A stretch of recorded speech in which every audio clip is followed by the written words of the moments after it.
اعوذ باللہ من الشیطان الرجیم بسم اللہ الرحمن الرحیم یمحق اللہ الربا ویربی الصدقات واللہ لا يحب كل كفار اثیم ان الذين آمنوا وعملوا الصالحات واقاموا الصلاة وآتوا الزكاة لهم أجرهم عند ربهم ولا خوف عليهم ولا هم يحزنون صدق اللہ العظیم۔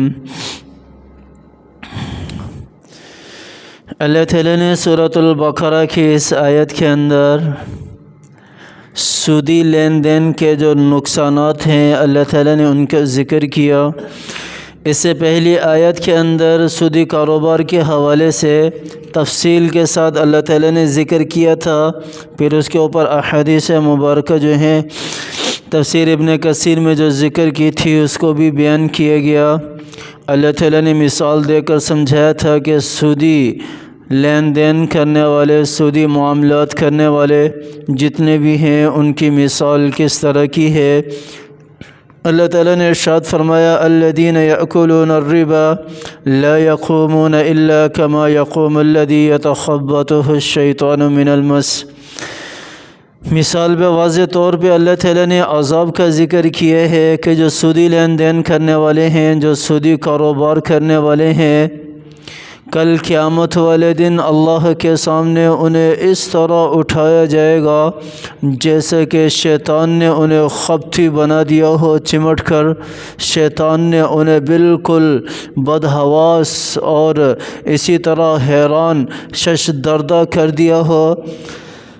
معراج کے موقع پر جو واقعہ آئی تھی آپ صلی اللہ علیہ وسلم کے ساتھ واقعات جو پیش آئے تھے، اس میں چند واقعات سودی لین دین کرنے والے تاجروں کے بھی تھے کہ جن کے بارے میں آپ صلی اللہ علیہ وسلم نے دیکھا کہ کچھ لوگ جو ہیں کہ ان کے پیٹ بہت بڑے ہیں، مٹکا ہے نا، مٹکا جس طرح بڑا ہوتا ہے گولائی کے اندر، اس طرح پیٹ کافی آگے کو نکلے ہوئے ہیں۔